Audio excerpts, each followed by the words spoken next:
Assalamualaikum warahmatullahi wabarakatuh.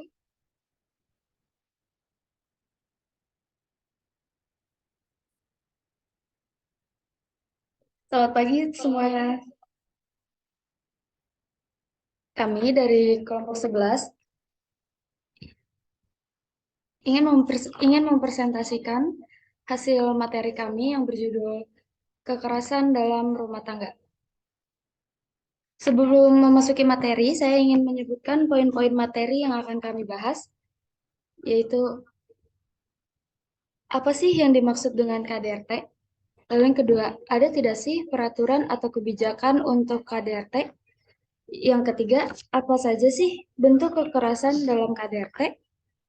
Yang keempat, apa saja faktor penyebab KDRT? Dan yang terakhir, dan apa saja cara mencegah terjadinya KDRT?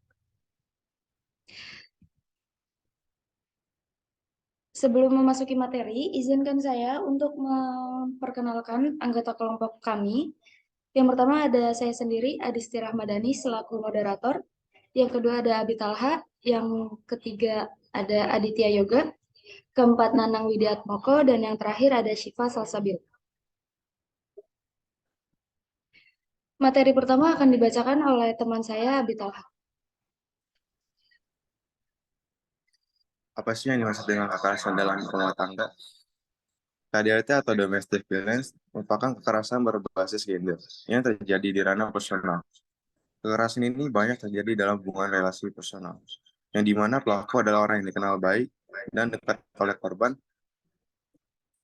Misalnya, tindak kekerasan yang dilakukan oleh suami terhadap istri, ayah terhadap anak, paman terhadap keponakan, kakek terhadap cucu. Kekerasan ini dapat juga muncul dalam hubungan pacaran atau yang dialami oleh orang-orang yang bekerja membantu kerja rumah tangga dan menetap dalam rumah tangga tersebut. Selain itu, KDRT juga dimaknai sebagai kekerasan terhadap perempuan oleh anggota keluarga yang dimiliki hubungan darah. Menurut pasal 1 UU PKDRT, mendefinisikan KDRT sebagai perbuatan terhadap seseorang, terutama perempuan, yang berakibat timbulnya kesengsaraan atau penderitaan secara fisik, seksual, psikologis, dan atau penelantaran rumah tangga termasuk ancaman untuk melakukan perbuatan pemaksaan atau perampasan kemerdekaan secara melawan hukum dalam lingkup rumah tangga. Lalu, apakah ada peraturan dan kebijakan untuk KDRT? Terdapat pada Undang-Undang nomor 23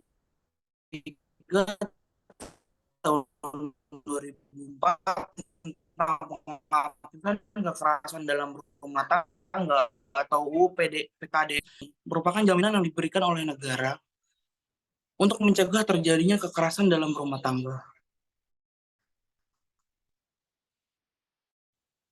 Menindak pelaku kekerasan dalam rumah tangga dan melindungi korban kekerasan dalam rumah tangga yang dapat dilihat.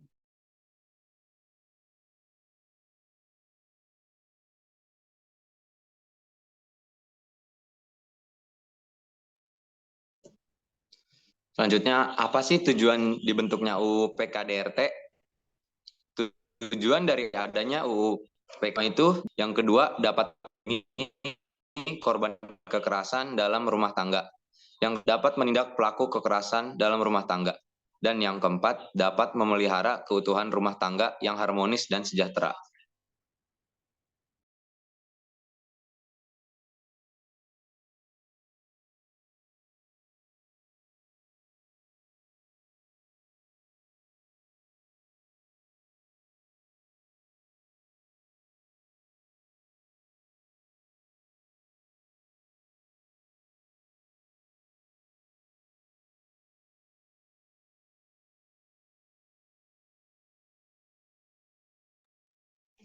Selanjutnya, apa saja bentuk-bentuk kekerasan dalam KDRT?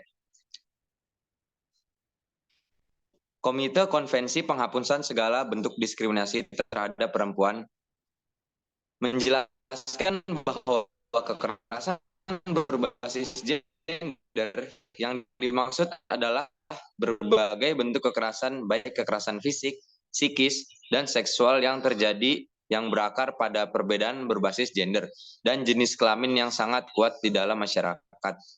Sedangkan bentuk-bentuk kekerasan yang tertuang di UU PKDRT adalah meliputi kekerasan fisik, pasal 6, kekerasan psikis, penelantaran rumah tangga, pasal 9.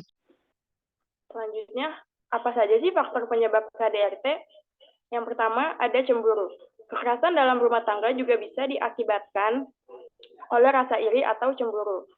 Kecemburuan mungkin berasal dari banyak faktor yang berbeda, bukan hanya kedekatan pasangan dengan orang lain.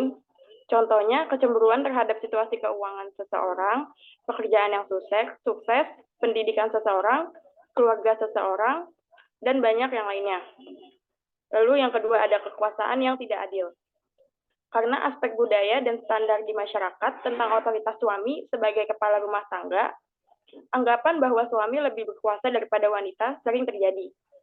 Sudut pandang ini dibentuk oleh persepsi lelaki tentang wanita sebagai pelayan suami atau properti sehingga apapun yang diinginkan suami harus diikuti.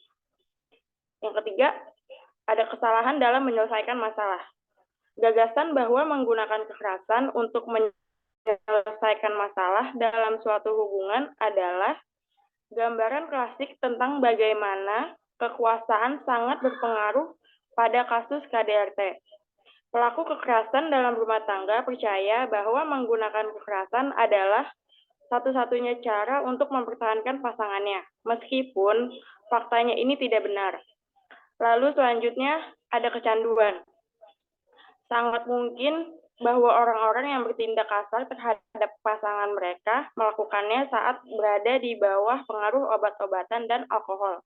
Misalnya, tahan emosi sehingga melakukan kekerasan pada pasangan mereka. Kecanduan alkohol atau obat-obatan sangat mungkin menyebabkan kekerasan dalam rumah tangga. Terjadi secara terus-menerus. Walaupun pelaku mungkin tidak secara sadar melakukan kekerasan, hal ini tetap tidak bisa dibenarkan sama sekali.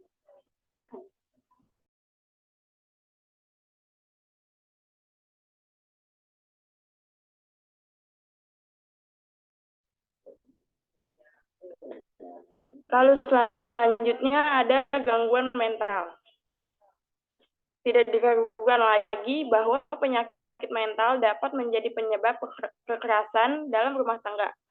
Atau gangguan bipolar mungkin merasa sulit untuk mengelola kemarahan mereka. Lalu yang terakhir ada faktor ekonomi. Faktor kesulitan kondisi ekonomi di masa pandemi menjadi salah satu penyebab utama kerentanan kekerasan dalam rumah tangga. Perempuan yang berasal dari rumah tangga dengan tingkat kesejahteraan yang semakin rendah cenderung memiliki risiko yang lebih tinggi untuk mengalami kekerasan fisik atau seksual oleh pasangan. Perempuan yang berasal dari rumah tangga pada kelompok 25% termiskin memiliki risiko 1,4 kali lebih besar mengalami kekerasan fisik atau seksual oleh pasangan dibandingkan kelompok 25% terkaya.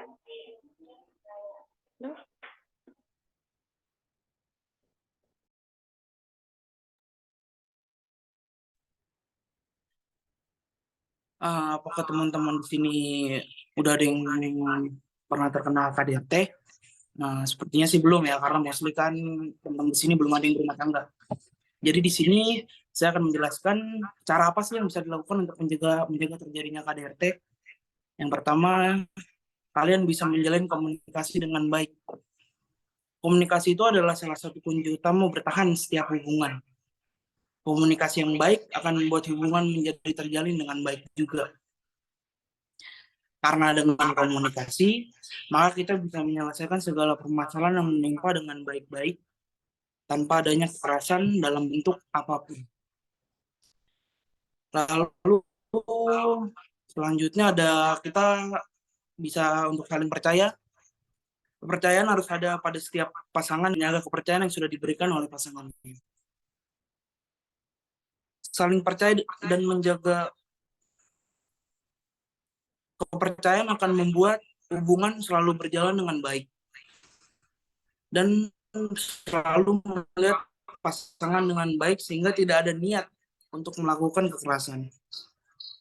Lalu yang ketiga tuh karena dengan adanya kepercayaan, maka kita bisa menghindari munculnya prasangka buruk atau suudzon. Suudzon dapat membuat kita memandang pasangan memiliki kesalahan dan hal-hal buruk di belakang kita. Hal ini bisa memicu niat melakukan kekerasan. Oleh sebab itu, kita harus selalu menghindari segala bentuk prasangka buruk apapun itu.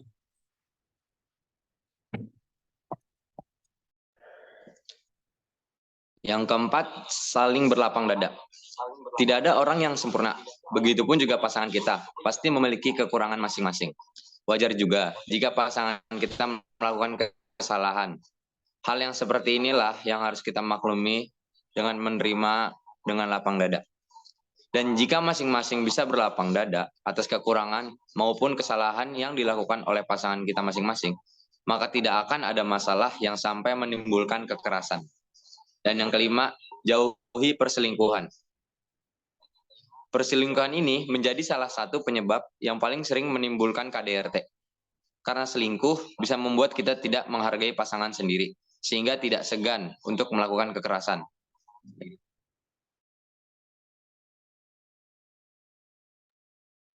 Jika teman-teman ada yang ingin ditanyakan, dipersilahkan dan sebutkan nama.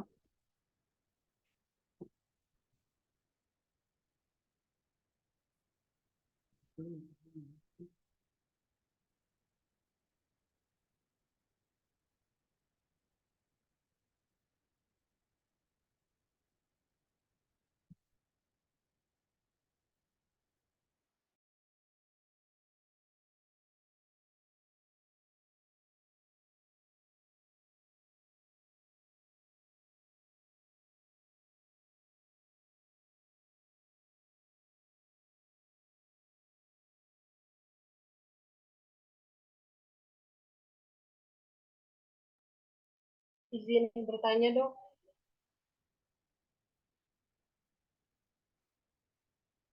Mau nanya, siapa aja sih yang kemungkinan bisa jadi korban KDRT?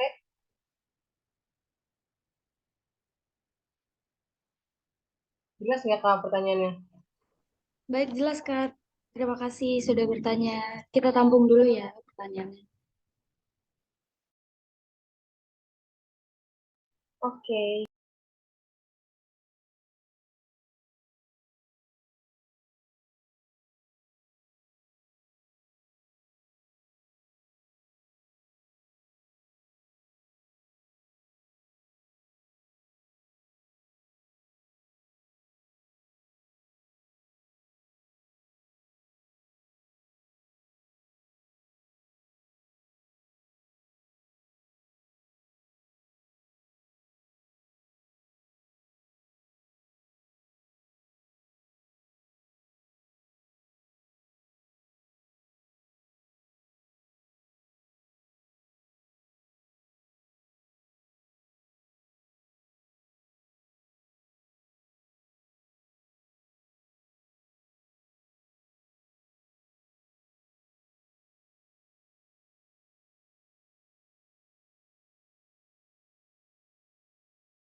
Ada pertanyaan juga dari Konita Laudia ya. Terima kasih Konita pertanyaannya. Kita tampung dulu ya.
Pertanyaan dari Erika Putri, siapa saja sih yang dapat menjadi korban KDRT? Pertanyaannya akan dijawab oleh teman saya, Aditya juga.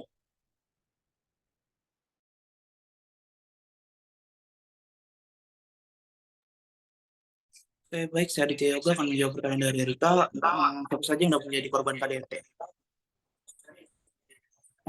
Seperti yang kita tahu, kekerasan dalam rumah tangga dapat menimpa siapa saja tanpa memandang usia, jenis kelamin, ras, agama, latar belakang sosial, atau status ekonomi. Baik pria maupun wanita dapat menjadi korban KDRT. Meskipun mayoritas korban adalah perempuan, tapi beberapa kelompok yang berisiko tinggi mengalami KDRT adalah yang pertama, perempuan. Perempuan memiliki risiko lebih tinggi untuk menjadi korban KDRT, termasuk kekerasan fisik, seksual, emosional, atau ekonomi. Ini dapat terjadi dalam hubungan heteroseksual maupun sesama jenis. Lalu setelah itu ada anak-anak. Anak-anak juga dapat menjadi korban KDRT. Mereka mungkin mengalami kekerasan fisik, seksual, atau emosional di tangan orang tua, anggota keluarga, atau pengasuh lainnya. Lalu selain perempuan, laki-laki juga bisa menjadi korban KDRT loh. Meskipun lebih jarang terjadi, laki-laki juga dapat menjadi korban KDRT.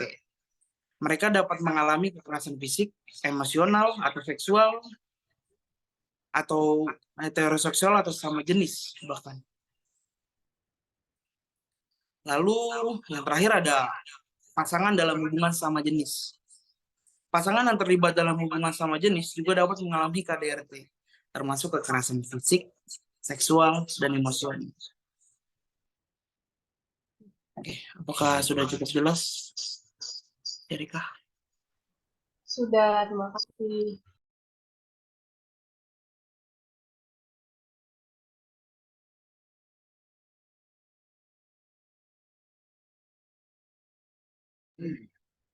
Ada juga pertanyaan dari Konita Laudia, yaitu apakah korban KDRT memiliki hak sebagai korban? Pertanyaannya akan dijawab sama teman saya, Siva Salsabila.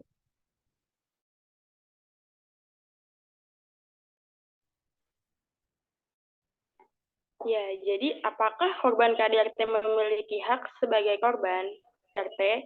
Maka korban KDRT memiliki hak sebagai korban, diantaranya perlindungan dari pihak keluarga, kepolisian, kejaksaan, pengadilan, advokat, lembaga sosial, atau pihak lainnya yang sementara maupun berdasarkan penetapan perintah perlindungan dari pengadilan. Lalu juga ada dari pelayanan kesehatan sesuai dengan kebutuhan medis. Lalu penanganan secara khusus berkaitan dengan kerahasiaan korban. Dan juga pendamping oleh pekerja sosial dan bantuan hukum pada setiap tingkat proses pemeriksaan sesuai dengan ketentuan peraturan perundang-undangan.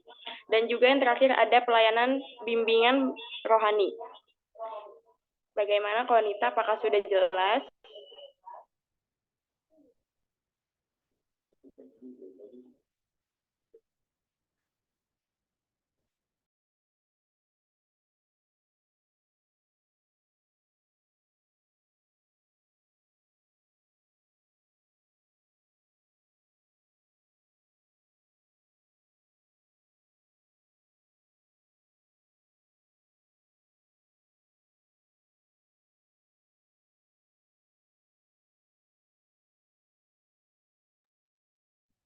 Ada pertanyaan dari Zaidan Lukman juga. Terima kasih Lukman, pertanyaannya akan kita tampung dulu ya.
Pertanyaan dari Zaidan Lukman, adakah hubungan antara KDRT dan perilaku sosial pelaku KDRT?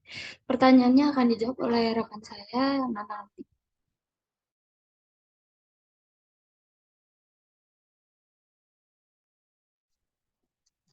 Jadi dari pertanyaan Lukman itu adanya hubungan antara KDRT dengan perilaku sosial pelaku.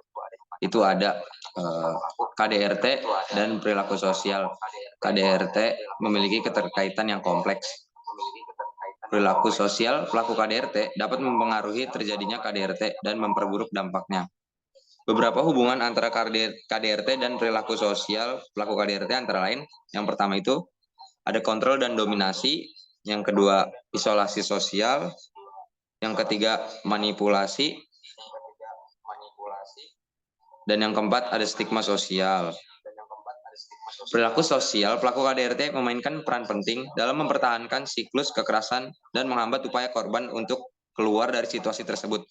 Penting untuk memahami hubungan antara KDRT dan perilaku sosial pelaku KDRT agar dapat mengidentifikasi tanda-tanda kekerasan dalam hubungan dan memberikan dukungan yang tepat kepada korban. Apakah sudah jelas, Lukman, jawabannya?